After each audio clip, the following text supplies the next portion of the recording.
Hi, and welcome to today's discussion. My name is David English. I've got my colleague on the line, Jeffrey Marchesiani. Jeffrey, thanks for joining today. We wanted to today chat about MSPs and how they can differentiate and brand their business. We've got a lot of questions recently from our MSP customers and MSPs we work with on how do you differentiate your company, or what tips do you have to differentiate your company, knowing that many of the services you provide are going to be very similar to services that other companies can at least say they can provide. So Jeffrey, you've been getting that question a lot yourself as well? Yeah, absolutely. It's a good question for us to sort of chew on here today. And we put a slide together for you all so that we can enumerate some items for you to look at. But hopefully you take something away because, as David said, a lot of our folks are starting to look like their peers to the left and the right. So we hope that some of this will allow you to differentiate from the pack. Yeah, and as we get into it, for us, we tend to hit it from a website perspective as we help with the branding and building up of your website, search engine optimization. So where do you target paid ads, content that you develop, and then sales strategy? Where do you have your sales team focus? So all these things come to play as part of an overall business strategy that really emanate from how do you differentiate yourself. So why don't I just share my screen here real quick, and we can go over just a few thoughts that we put together for everybody, just based on the feedback that we have.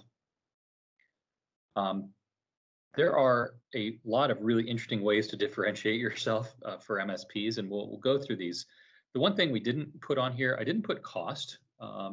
It's not that you can't, but we're going to leave like pricing strategy out of the conversation here because I think that's a separate conversation, and it's not that we would ever take off the table differentiating based on cost. It's just generally that's not going to be the sort of go-to way that we're going to focus on. So I just wanted to put that caveat out there first. So there are a whole host of ways, and Jeffrey, I'll just hit the first few. Sure. It is easy enough to focus without a lot of thought or effort to focus geographically, vertical, and company size. So maybe I focus on law firms in Maryland that are below 50 employees. Like all of a sudden, you've got a pretty tight segmentation there without having really put a lot of time and energy.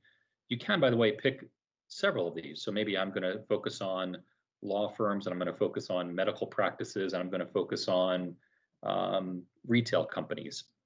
Well, now all of a sudden you've got three, and you're focused on smaller ones. Or alternatively, maybe I'm focused on law firms, and then I have solutions for law firms that are above 50 employees, and I have solutions for law firms below 50 employees. So you can have two segments that you're just slicing based on company size, but that may tell a large company they're in the right place and a small company that they're also in the right place.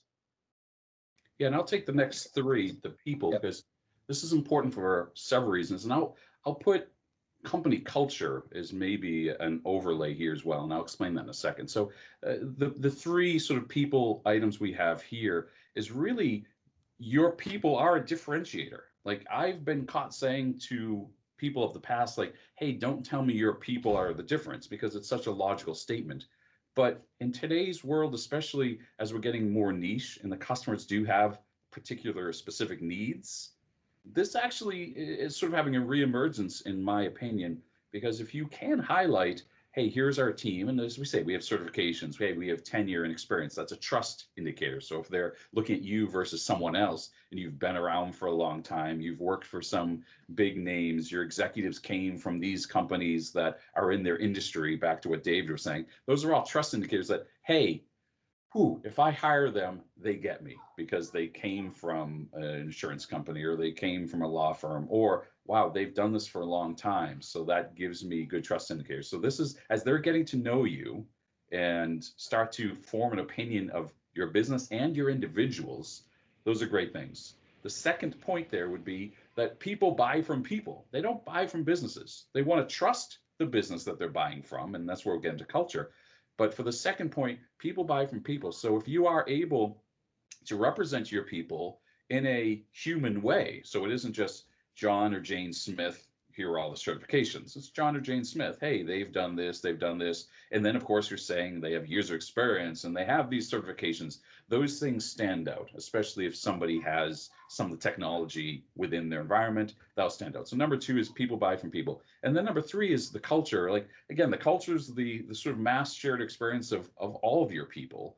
And people, when they, as much as they don't buy from business, they attach or are attracted to a business. So if you can show on your website through your sales process, everything, it's not just on your website, that, hey, we have a corporate culture that is, and this is how the people live and exist within it, whether it's benevolence, whether it's charities, whether it's we're aggressive, we stay up on our certifications, whatever it is, let that corporate culture shine through, because then it would give your people a backdrop so that your customers or prospects can start to give context to the people within a business.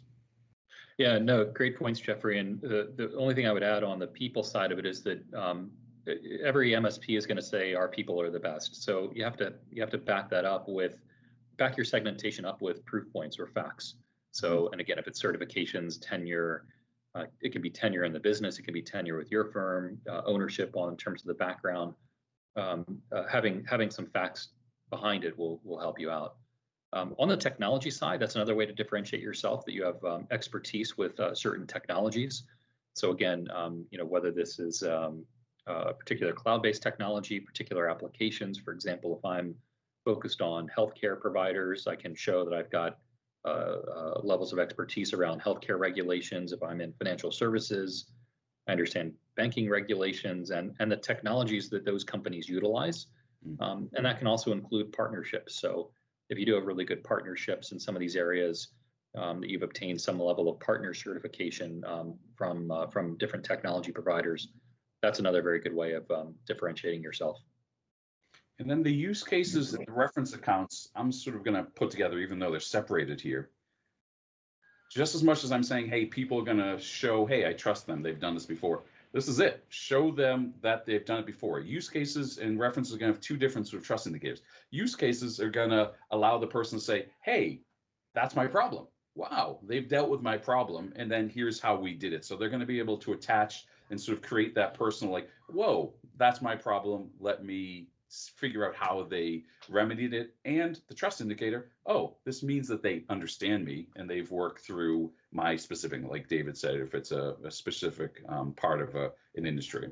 So definitely the use cases, I think, is an important thing. And then the reference accounts is, hey, we've done it so well, we've wowed and delighted so much that there are specific people that have gone on record formally to say, hey, it was wonderful to work. And hopefully that backs up what Dave was saying about, hey, the technology understanding and the partnerships they have with X, Y, or Z really helped us through this. Hey, the people, John or Jane Smith, who I worked with, they were wonderful and they understood our industry and I didn't have to train them or whatever it is. So the reference cases should really highlight everything above and even below. The reference cases are really, really important to have because it shows people that you've done it before and you've gotten positive results. Absolutely. Absolutely. And then the next one, security credentials. So, and even if you're an MSP, many MSPs also are MSSPs. But even if you're an MSP and you don't view yourself as an MSSP, security for your clients is one of the more important things. They want to make sure things work and that their systems are taken care of, and they want to make sure they're secure. It's a very important feature. And so talking about your security credentials specifically can help differentiate you if your security credentials and capabilities are better than the other companies in your area or in your segment. The next, really getting into services offered and solutions. So again, if you have any particular specialties around services offered, for example, you're really good at supporting Office 365, or you're really good at, again, at a particular type of solution area, or we're really good at managing CRM systems, things of that nature. You can highlight that. And then the final one, this one always reminds me of a story on the size of your company. I remember when we first started at TSL, we had some success in the first couple of years growing the business. And in the very beginning, we'd sell like, hey, you're going to get a lot of personal attention. They're just two of us. Like, we're going to give you a lot of personal attention. And then a few years later, we had like 14 people. And I was so excited with myself. And I was talking to a client. And I'm like, we've got 14 people. And I just went on and on about how we had 14 people. I don't know why. I think I was just sort of proud and not listening to the customer. And we lost the deal. And he's like, well, I chose a smaller company. Yeah, they're smaller than you, but they're going to give me personal attention. I was like, oh, it got me with my own selling point. So if you're a really small company, it's okay. You can highlight that you give a lot of personal attention. As you're a larger company, great. You can highlight that you've got extra specialty. So whatever size your company is, again, if it's aligned to your segment that you're targeting, that can be a really good one. And I've got one other thing to share, Jeffrey, but I want to give you a chance before we wrap up here, if there's any other kind of key points that you have. Yeah, I think it's, well, where do you start? So what I'd suggest is you can start internally, but it might not hurt to have an outside party look at you. It could be your customers, if you have some good relation with customers, sort of talk to your customers about this and say, hey, what's your perspective on us? Like, what do you think is our greatest selling point and strength? Look to your, if you're a marketing agency or partners or advertising, someone outside of you say, hey, what do you think is different? Hopefully at this point they've already helped you with this, but if they haven't, get a third party's eyes on it. Not that you couldn't do this yourself, but you're going to be in your own brain space. You're going to have an opinion. You're going to have a biases, of course, to this. Even if you go sort of across the business and you go to the services organization, the sales organization, delivery, and the accounts team and everything, still that would help. But it wouldn't hurt to get someone's view from the outside and ask them. You can go down this list and say, like, hey, do any of these stand out? Like, when you deciding to go with this, what one of these things or all of these things helped you make the decision, us over them? And they may say, as Dave said, they may say, oh, you guys were cheaper and faster and better, or you're local to us. Like, we've heard all of this stuff when we've helped our customers. So those are some ways to get started here. Yeah, and then the final point I would make, a lot of times we get these comments like, well, I can do a lot of things. I can do all this. Like I have all these capabilities, and I don't want to limit myself on taking on new business in areas outside of the differentiation. There's a way to split the difference when it comes to your digital presence to show that there are some areas you have capabilities on, while at the same time having a pretty strong segmentation.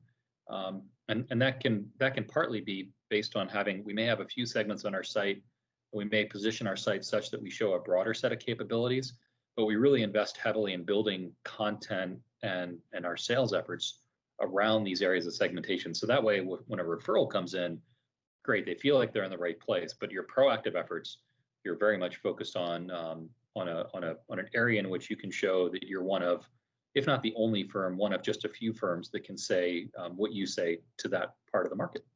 Absolutely. So anyway, we hope you enjoyed this here today. As always, feel free to reach out to Jeffrey or myself. Our contact details are here. And we hope you are having some success marketing your services. Thanks again. Bye.